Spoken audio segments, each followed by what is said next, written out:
Kami percaya Tuhan. Kami bersyukur buat kasih setiamu. Kami bersyukur buat penyertaan-Mu sempurna. Kami bersyukur buat Roh yang selalu beserta dengan kami, membimbing kami, mengajar kami, menuntun setiap langkah kami, memberikan kami hikmat Tuhan. Terima kasih buat kasih setiamu Yesus. Yes Jesus.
bagimu Tuhan.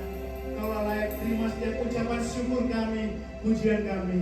Tuhan, sebentar lagi kita mendengarkan firman-Mu Bapa.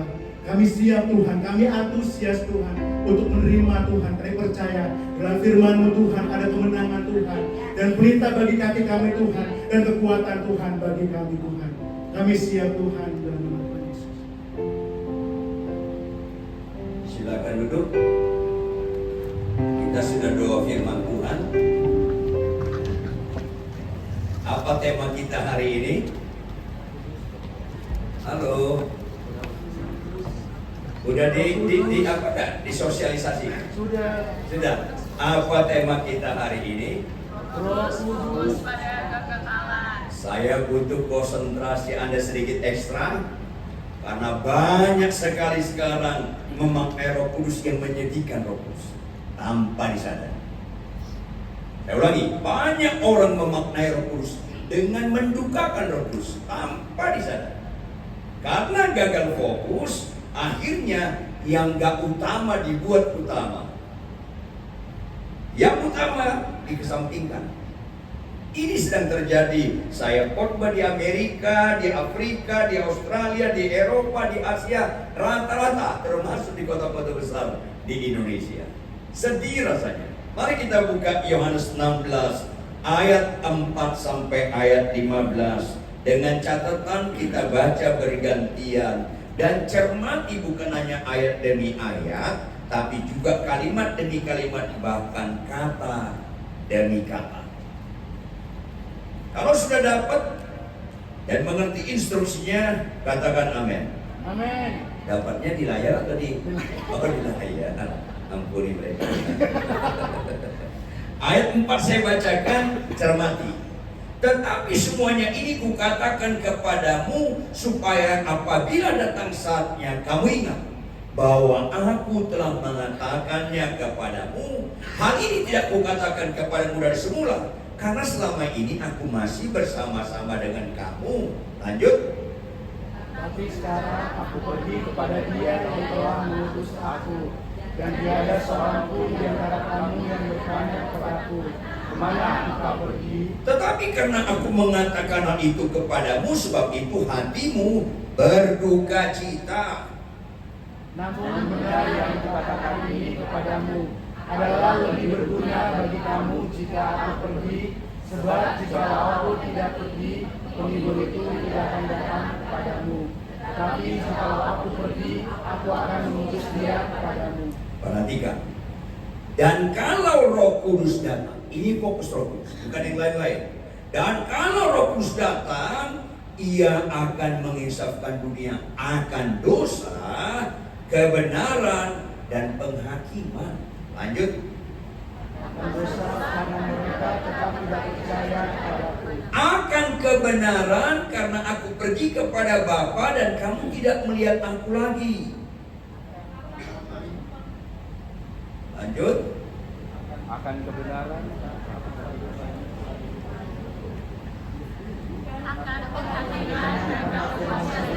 ini telah dihukum. Makanya bergantung di sini. Masih banyak hal yang harus kukatakan kepadamu, tetapi sekarang kamu belum dapat menanggungnya. Yaitu Roh kebenaran, Ia akan memimpin kamu ke dalam seluruh kebenaran, sebab Ia tidak akan berkata-kata dari dirinya sendiri, tetapi segala sesuatu yang didengarnya, Ia akan dikatakannya. Ia akan memuliakan aku, sebab Ia akan memberitakan kepadamu apa yang diterimanya daripadaku.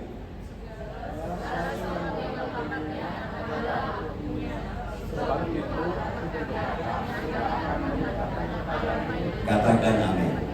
Tampilkan ayat 14, ini fokus ayat 14. Ia, ini siapa? Roh Kudus. Itu kata ganti ketiga bicara Roh Kudus. Kata ganti pertama, aku itu Yesus. Roh Kudus fokusnya memuliakan Yesus Kristus.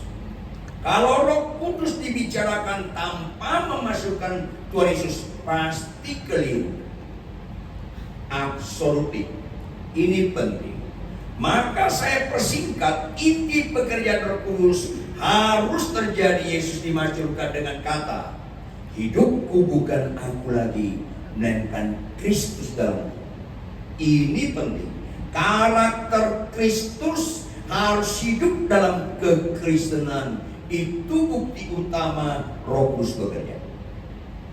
Kalau khotbah bagus, kelakuan buruk. Kalau banyak mujizat, nubuat, penyembahan, kelakuan gak berubah, itu orang mendukakan Roh Kudus. Absolutely. Ini orang Kristen gagal. Makanya kalau Anda baca ayat 14 sampai 15, ketika Tuhan bicara, tampilkan operator ayat 16.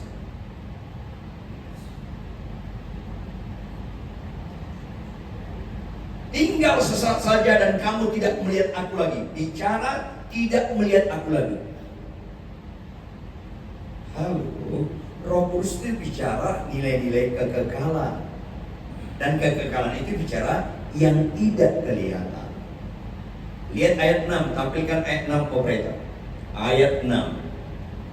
Tetapi karena aku mengatakan ini kepadamu, sebab itu apa lanjut? Petrus dan kawan-kawan suka sekali Yesus yang kelihatan. Dan Tuhan bicara pada ayat 4 pada 5, aku akan pergi. Kalau Yesus pergi, kelihatan atau enggak? Enggak. Ini penting sekali. Lihat ayat 4 bagian B. Ayat 4 bagian B. Katanya, hal ini tidak kukatakan kepadamu dari semula. Lanjut. Kalau aku masih bersama-sama dengan kamu, pertanyaan, sekarang Yesus bersama-sama dengan kita enggak? Hah? Sekarang Yesus bersama-sama dengan kita enggak? Iya, Immanuel. Halo, siapa dong? Ya ampun ya mereka Tuhan. Dan Tuhan berkata, sekali-kali aku tidak pernah meninggalkan engkau. Tapi kata bersama-sama sini, bicara bersama-sama yang kelihatan. Dan kita harus percaya walaupun tidak melihat. Sekarang di gereja-gereja menekankan hal yang kelihatan, lama-lama menyesatkan. Nggak rela wajah Anda ini. Tolong tampilkan Markus 1 ayat 42. Markus 1 ayat 42 operator. Supaya kita percaya kepada Yesus menurut pikiran Yesus. Sama-sama kita baca. 1, 2, ya.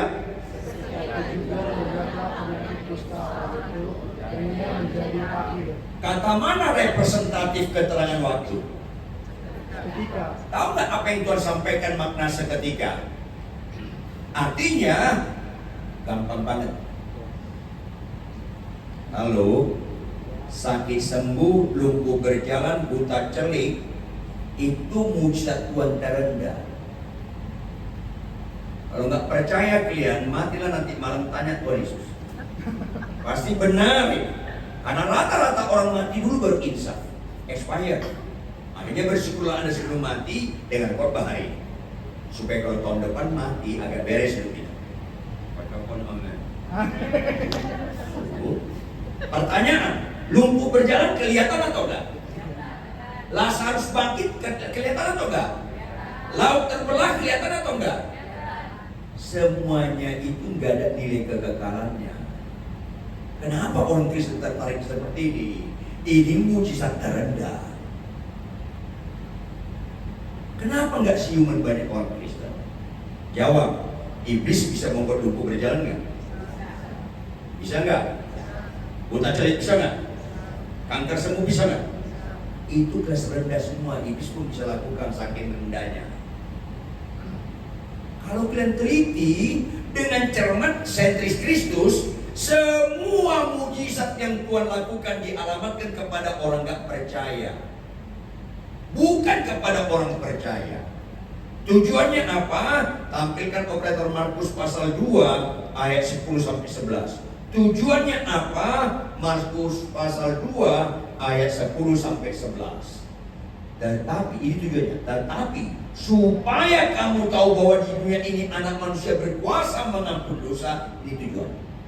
Berkatalah ia kepada orang lumpuh itu, ayat 11 apa?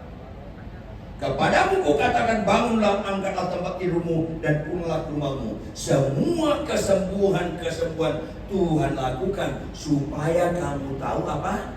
Yesus Kristus mengampuni dosa. Ayo. Ada nggak orang sakit disembuhkan Yesus mati masuk neraka? Jawab dong. Ada nggak orang sakit disembuhkan Yesus mati masuk neraka? Banyak. Karena mereka nggak mau mengenai sebagai pengampun dosa. 10 orang sakit kusta, jawab, datang ke Tuhan Yesus atau ke dukun? Jawab dong.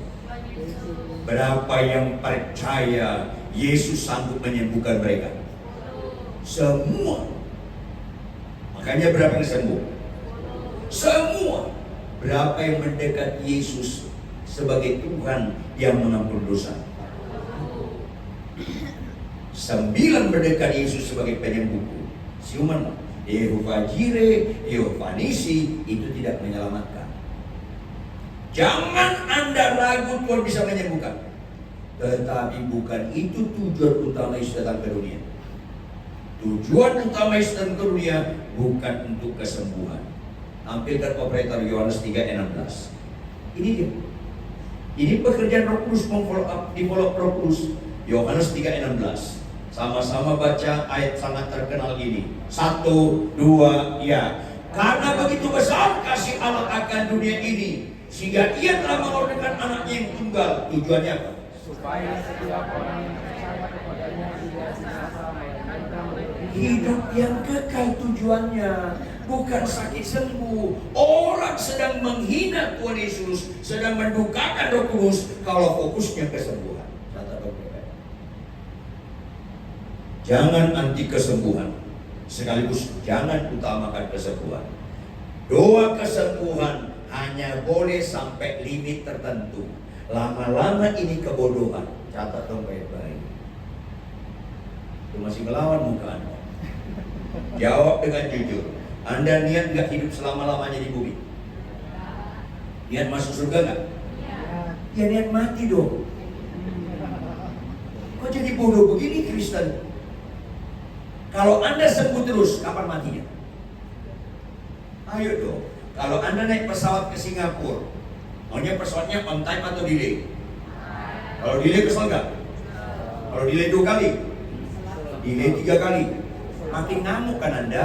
Jawab dong, mana lebih bagus, Singapura atau surga? Kalau Anda dipanggil ke surga, maunya on time atau delay? On time. Tuhan sembuhkan penyakitku. Memang ngawur Kristen ini. Kalau Anda percaya, saya ulangi, kalau Anda percaya, kalau Anda sakit parah, bilang sama Tuhan, Tuhan, tilitlah hatiku paling dalam. Kalau ini momentum kau panggil aku, tolonglah on time, jangan delay lagi lah. Itu waras. Gak ada amin kalau kau begini. Udah jelas. Memang orang Kristen ini mulai gagal maknai Kristen. Jawab saudara, Tuhan Yesus perlu tahunan atau seketika membuat lumpuh berjalan? Tuhan perlu tahunan atau seketika membuat Lazarus bangkit? Tuhan perlu tahunan atau seketika membuat laut terbelah? Semuanya sementara. Lazarus dibangkitkan Tuhan Yesus kan? Mati lagi kan? Sementara. Laut dibelah Tuhan kan? Sekarang statusnya terbelah atau digabung? Sementara. Jangan sesat Pak. Ibu-ibu lihat saya. Ada nggak perintah Tuhan, hai istri tunduk pada suami? Ada nggak? Istri tunduk pada suami itu bisa seketika atau proses tahunan? Udah jujur. Sesat, benar-benar jangan sesat. Mana Allah dahsyat membuat mayat bangkit atau membuat seorang istri tunduk pada suami? Mana Allah dahsyat? Iya, itu Allah dahsyat. Anda menghina Tuhan, dahsyat lumpuh berjalan. Bodoh, iblis pun bisa lakukan, berarti iblis juga dahsyat dong. Iblis bisa nggak membuat hidup kita benar? Jangan bicara kedahsyatan Allah Kalau Anda masih bohong, Anda masih berzina, Anda masih kasar sama orang tua, Anda masih menipu, Anda bisa naik motor masih lawan Allah. Jangan bilang Allah dahsyat, Anda pergi. Khotbah yang benar walaupun nggak diundang. Ngeri sekarang khotbah murahan. Kalau sakit sembuh, binaslah Anda ke neraka. Kalau Anda meninggalkan dosa dan kejahatan, Anda mengerti Roh Kudus. Makanya Roh Kudus itu fokusnya memuliakan Yesus, tujuannya kekekalan, yaitu nilai-nilai yang gak kelihatan. Seperti murid-murid Yesus, kan spektakuler kalau 5 roti 2 ikan dipecah-pecahkan, makan 5.000 orang, sisa 12 keranjang. Spektakuler kan? Dengar dong. Hal itu nilai kerendah itu. Gak ada kekekalannya. Yang 12 keranjang itu akhirnya habis atau masih ada lagi? Habis. Percayalah kepada Yesus menurut pikiran Yesus, jangan menurut pikiran Anda. 2 Korintus 4 ayat 18 operator. 2 Korintus 4 ayat 18. Sama-sama kita baca 2 Korintus 4 ayat 18. 1, 2, ya. Sebab kami tidak memperhatikan. Lanjut dong. Kenapa?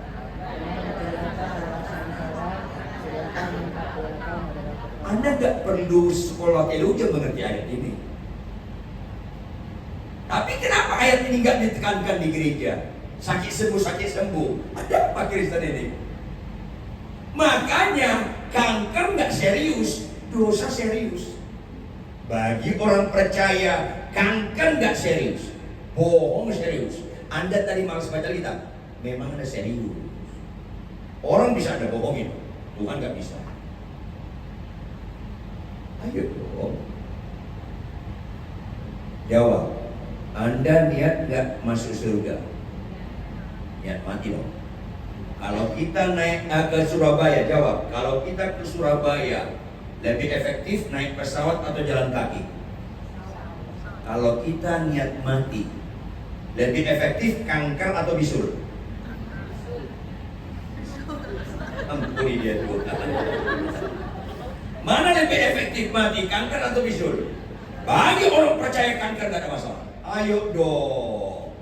Jangan sesatlah Kristen ini. Gak usah doa puasa Anda supaya sakit sembuh. Kalau Anda orang percaya. Kalau Anda nggak percaya, doa puasa harus bisa sembuh. Karena kalau mati ada neraka. Tapi bagi orang percaya, nggak usah doa puasa supaya sembuh. Doa puasa Anda jangan malas baca Alkitab. Doa puasa Anda tunduk pada suami. Doa puasa Anda mengasihi istri sekalipun bagaimanapun kelakuan istrimu. Jarang amin kalau begini. Karena rata-rata di gereja mendukakan Roh Kudus tanpa disadari. Akhirnya apa itu? Tampilkan 1 Korintus 13 ayat 8 operator. 1 Korintus 13 ayat 8. Apa pekerjaan Roh Kudus supaya kekal? 1 Korintus 13 ayat 8. Sama-sama kita baca. 1, 2, ya.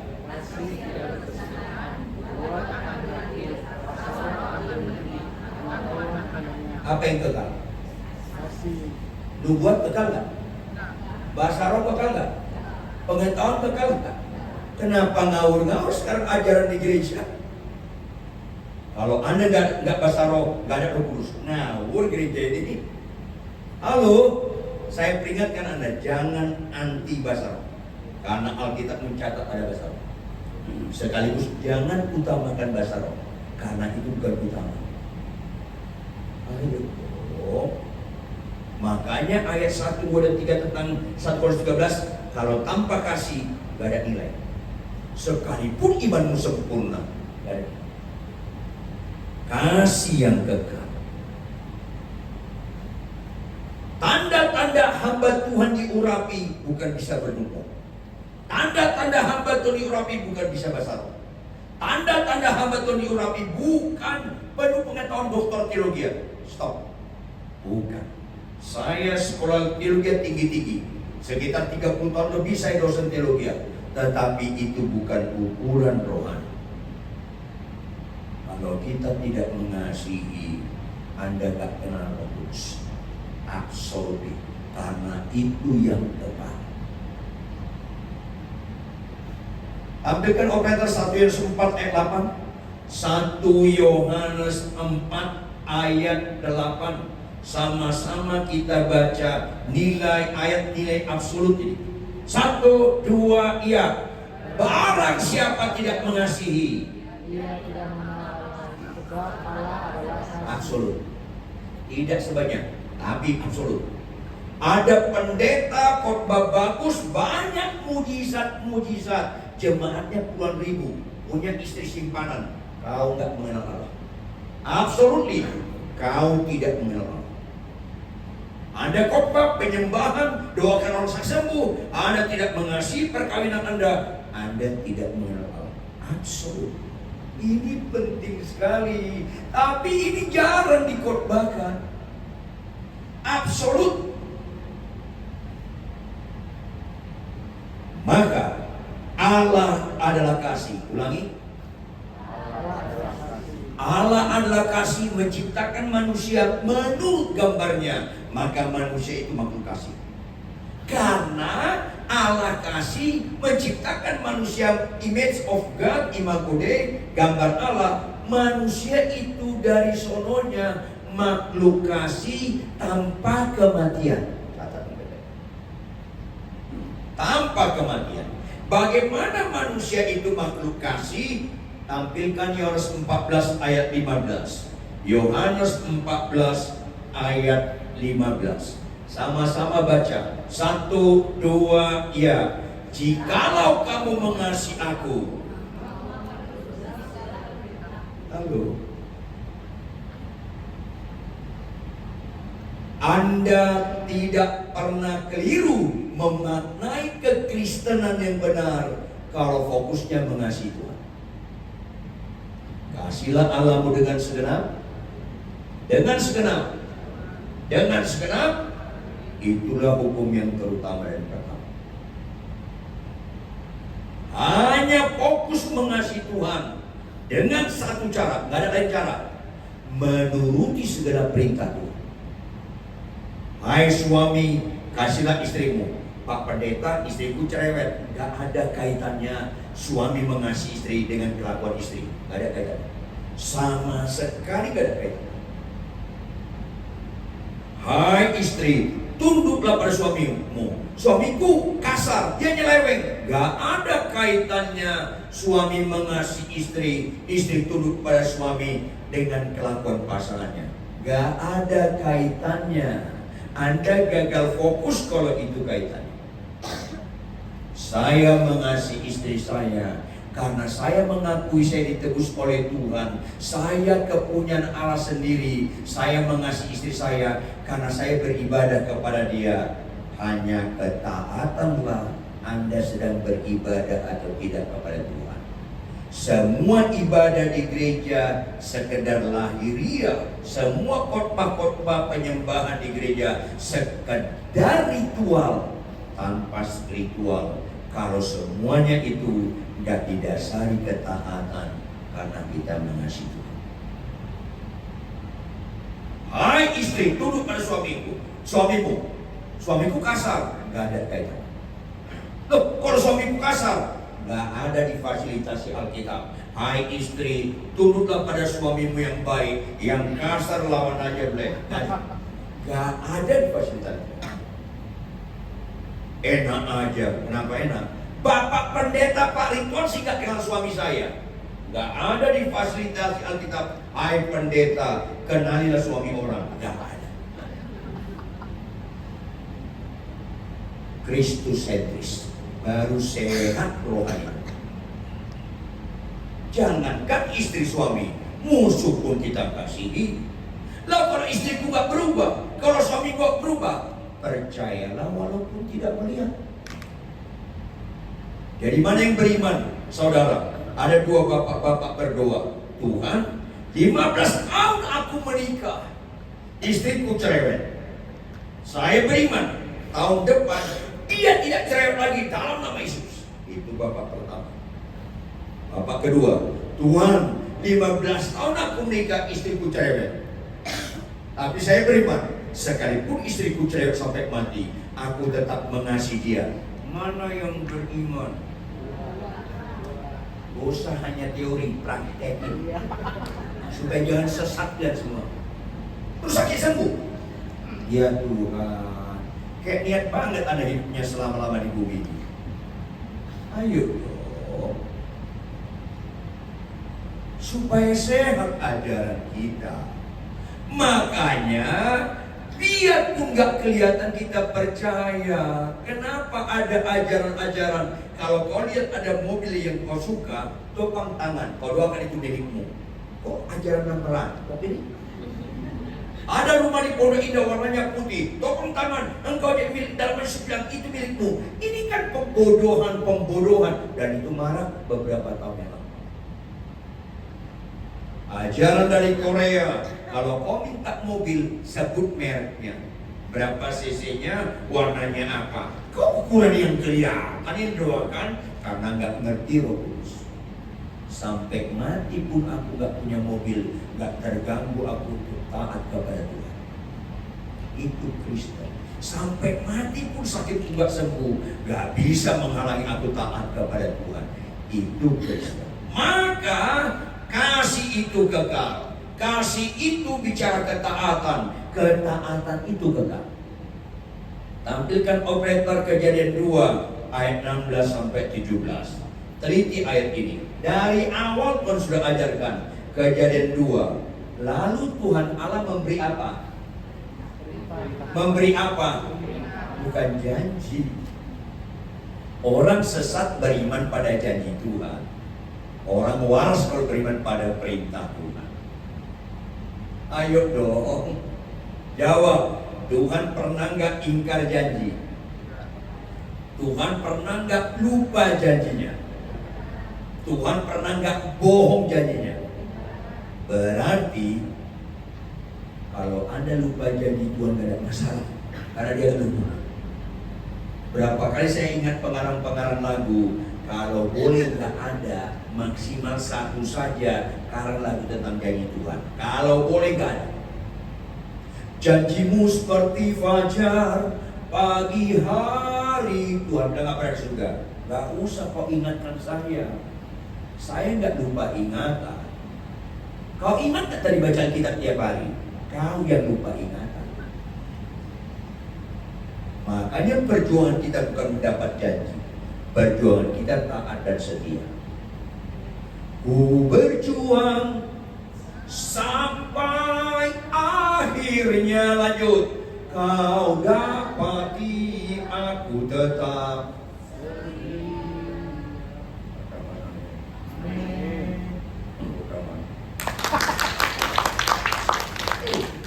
Lalu Tuhan Allah memberi perintah kepada manusia, semua pohon dalam taman ini boleh kau makan buahnya dengan bebas. Sama-sama baca ayat 17.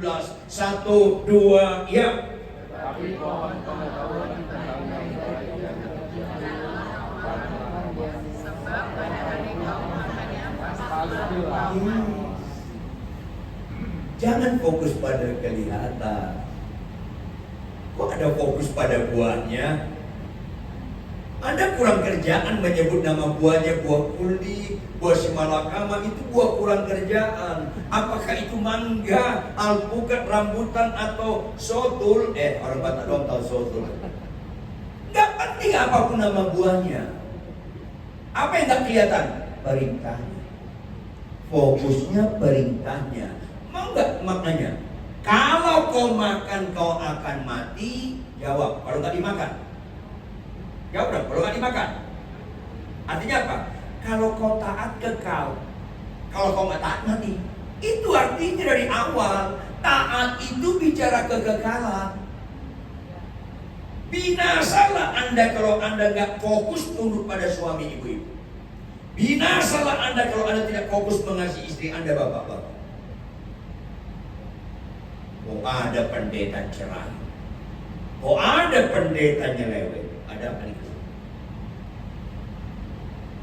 Lembaga pertama Tuhan ciptakan di bumi bukan DPR MPR, bukan KPK, apalagi KPU. Lembaga pertama Tuhan ciptakan di bumi lembaga perkawinan.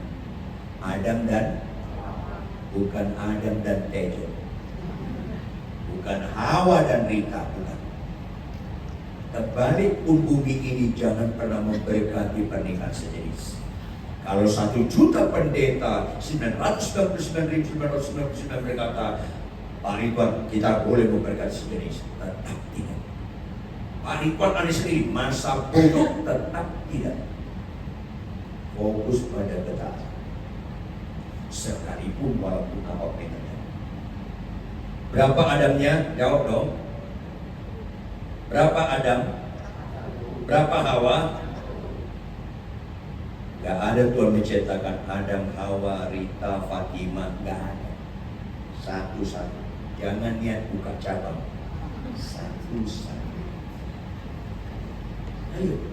Maka kelihatan rohani orang bukan di penyembahan, bukan di khotbah. Mulai lihat dari perkawinan rohani, nggak dalam perkawinan. Kalau nggak, Anda menipu diri sendiri. Makanya bersyukurlah Anda sebelum meninggal dengar khotbah seperti ini.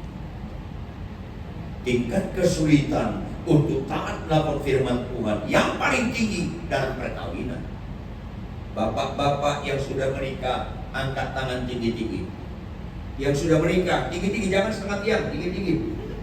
Jawab bapak-bapak, mana bapak-bapak lebih menikmati teguran istri atau pujian istri orang? Jawab. Kayak rohani loh. Halo, kalau Anda menikmati pujian istri orang, sempurna banget bodoh Anda. Catat dong. Sehebat-hebatnya istri orang mengenal saya, nggak ada 1/10-nya dibandingkan istri saya dan mengenal saya. 1/10-nya pun nggak. Kalau istri orang memuji kita, jawab dong bapak-bapak. Kalau istri orang memuji kita, berangkat dari mengenal kita atau nggak mengenal kita?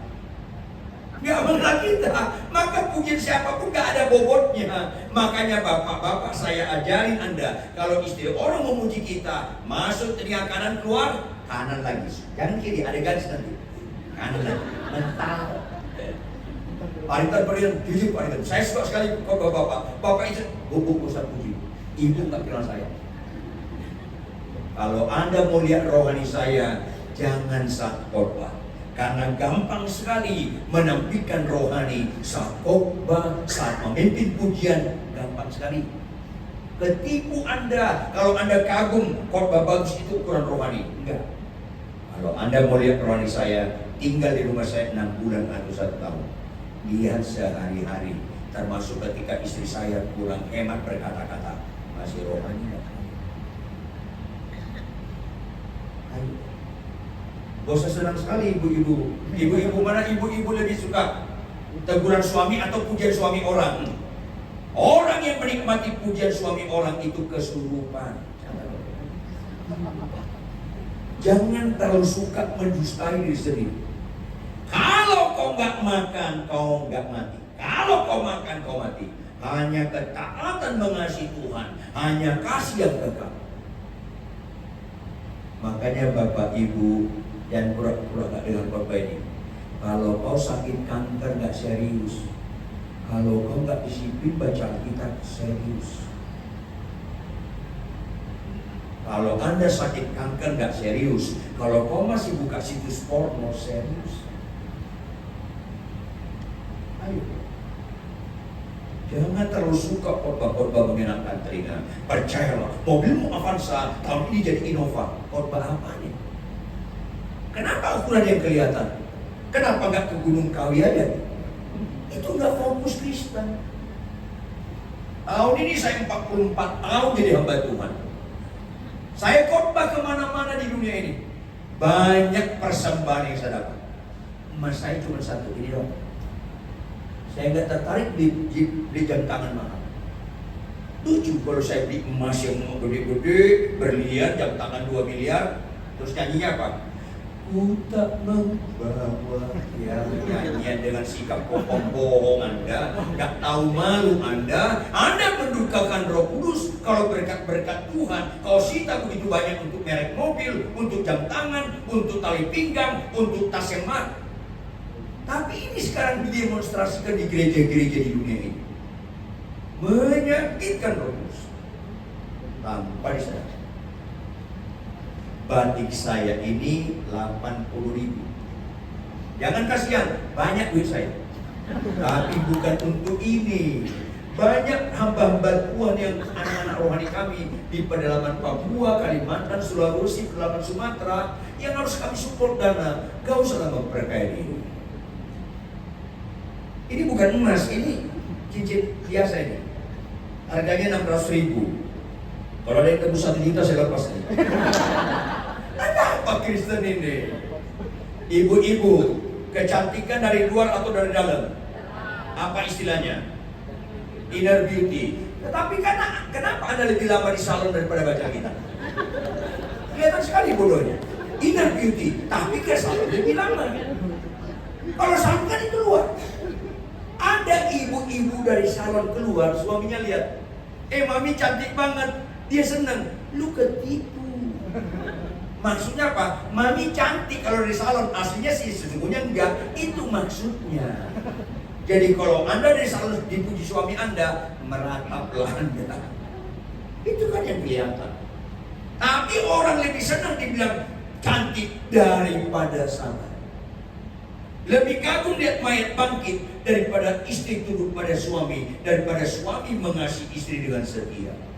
Karena Allah dahsyat, besar kuasanya, sama dengan dunia ini, yaitu sakit sembuh, sakit sembuh.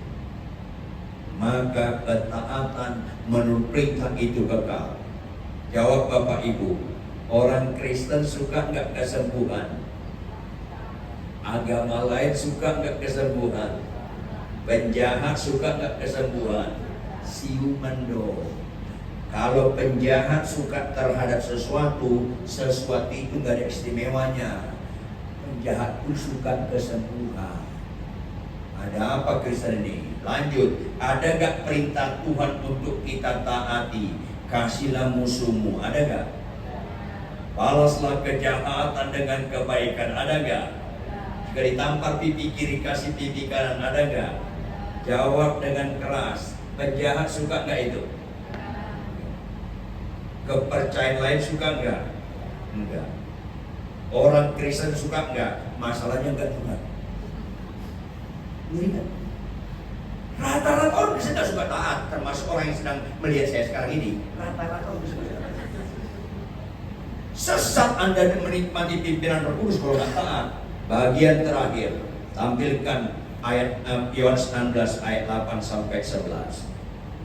Kita tutup dengan ayat ini. Yohanes 16 ayat 8. Kalau Roh Kudus datang, Ia akan menginsafkan dunia akan dosa. Kurang kerjaan Roh Kudus menginsafkan merek mobil, penyakit Anda, kurang penyakit. Kenapa? Karena itu gak serius. Roh Kudus menginsafkan yang paling serius, dosa. Yang kedua, Dia menginsafkan dunia akan kebenaran. Kurang kerjaan Roh Kudus bicara kesembuhan-kesembuhan. Karena itu bukan paling bernilai. Yang paling bernilai kebenaran. Binasalah Anda kalau Anda nggak hidup dalam kebenaran. Ini penting. Saya lebih suka jadi suami yang benar daripada pengkhotbah yang benar. Bisa kalian bedakan? Khotbah yang benar bisa nggak ada kaitan dengan kelakuan. Tapi kalau suami yang benar, pasti itu berkaitan dengan kelakuan. Jangan pernah menikmati pujian bahwa kita rohani, khotbahnya bagus, jangan nikmati. Karena itu bisa keterampilan. Anda jadi suami yang benar kan? Anda istri yang benar kan? Anda dapat berkat-berkat, Anda gunakan nggak berkat Tuhan itu dengan benar? Anda bawa motor lawan arah atau tetap lakukan yang benar? Anda bawa mobil suka lewat bahu jalan nggak? Ayo yang benar. Maka itu diterjemahkan ayat 9, 10, 11. Ayat 9. Akan dosa karena mereka tetap tidak percaya kepadaku. Orang percaya bukan kelihatan bisa khotbah, bisa penyembahan, bukan sakit sembuh. Tetapi dia taat atau enggak taat. Dosa itu enggak taat. Kalau Anda enggak taat, sesungguhnya Anda enggak percaya. Karena ketaatan itulah gambar Anda percaya. Ayat 10. Akan kebenaran karena Yesus pergi kepada Bapa dan kamu tidak melihat aku lagi. Bagaimana dunia melihat orang untuk melihat Yesus? Melalui orang percaya melakukan kebenaran, sehingga hidup kita menjadi surat-surat yang terbuka, yang bisa dibaca orang. Jangan mulutmu, kata-kata kita lebih bagus dengan kelakuan kita. Ini kebanyakan orang. Khotbahnya bagus, kelakuannya buruk.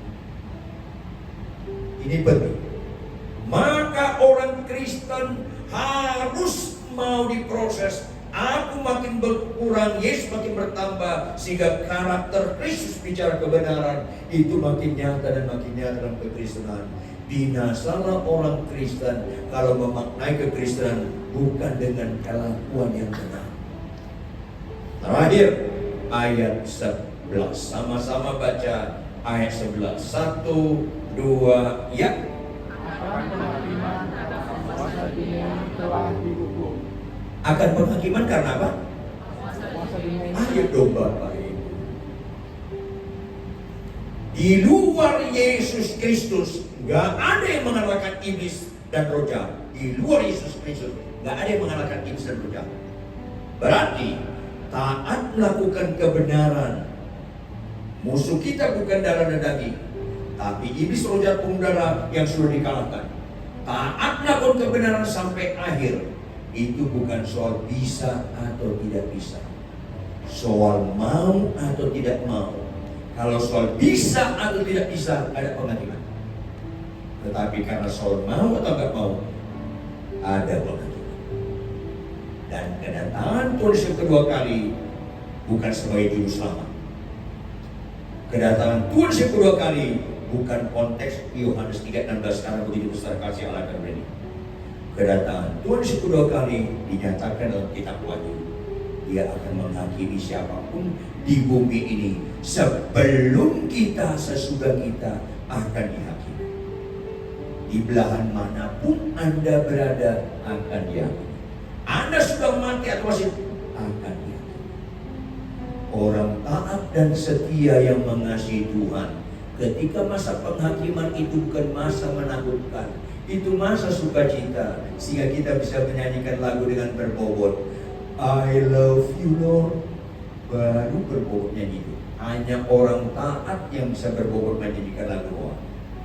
Maka ketaatan itulah satu-satunya statement hidup yang berbobot. Anda mengakui dia Tuhan dan Raja. Ketaatan itulah satu-satunya Anda berbobot sedang beribadah kepada dia. Ketaatan itulah penyembahan itu sendiri. Ketaatan itulah rasa syukurmu kepada Tuhan. Di luar itu semuanya ritual tanpa spiritual. Bangkit berdiri, tepuk tangan yang keras. Mari kita saat teduh sejenak, kita renungkan firman ini. Jika ada dosa dan kejahatan, jika ada perintah Tuhan kita nggak fokus untuk mentaati, mintalah ampun, minta ampun, dan minta ampun. Jika engkau mengasihi istrimu, tunduk pada suamimu, tergantung kelakuan dia, di situ engkau sebenarnya tidak bertuhankan Yesus. Engkau bertuhankan situasi, kondisi. Bertobat. Bagi orang percaya, jangan lagi fokus kesembuhan, fokuslah ketaatan. Gak usah doa puasa supaya keinginanmu dikabulkan. Doa puasalah supaya Roh Kudus, Tuhan Yesus Allah Bapa disenangkan. Ambil keputusan. Satu saat cepat lambat akan datang waktunya Yesus datang kedua kali. Dan itu menakutkan bagi orang yang tidak percaya. Tetapi itu hal yang sangat sukacita bagi orang yang taat mengasihi Tuhan. Mari kita berdoa. Tidak habis-habisnya kami kagum-kagum dan kagum kepada Engkau Tuhan. Bagaimana kami tidak kagum Tuhan? Kebenaran firman hari ini menunjukkan kami bukan anak murahan, kami bukan anak gampangan. Tetapi sebagai anak-anak pilihan, walaupun konsekuensinya kau tegur kami, kau bongkar kemunafikan kami, supaya kau perbaiki kelakuan kami, dan kau didik kami dalam kebenaran. Tidak ada mujizat yang terindah sebagai bukti kami mengagungkan Tuhan Yesus, Roh Kudus Allah Bapa, selain kami hidup dalam kebenaran yang hasil dari ketaatan yang terus-menerus tanpa menyerah. Terjemahkan lebih lanjut kebenaran firman ini dengan segala kekayaan maknanya, lebih daripada hambamu yang sangat terbatas ini dan menguraikannya. Materaikanlah dalam roh hati kami masing-masing. Ya Roh Kudus, follow up-lah kami semua, supaya kebenaran ini kami implementasikan sebagaimana Yesus taat sampai mati di kayu salib. Kami juga mau taat sampai mati, finishing well, dalam nama Yesus. Haleluya. Semua yang percaya sama-sama katakan amin. Langsung doa berkat. Jemaat yang dikasih oleh Tuhan, jadi doa kuat dalam kebenaran firman Tuhan. Sebab setiap orang yang kuasai kebenaran tidak akan mungkin dikuasai kekecewaan. Dalam aktivitasmu, angkatlah kedua belah tanganmu, arahkan hatimu, dan terimalah berkat kasih Allah Bapa yang kekal, yang tidak pernah berubah, anugerah serta damai sejahtera dari Yesus Kristus Tuhan, persekutuan pertolongan penyertaan daripada Roh Kudus, berkat Allah Tritunggal memberkati saudara sekalian untuk taat dan setia menjadi pelaku-pelaku firman Tuhan mulai hari ini sampai Maranatha, bahkan sampai selama-lamanya. Semua yang percaya dan diberkati bersama-sama saya katakan amin.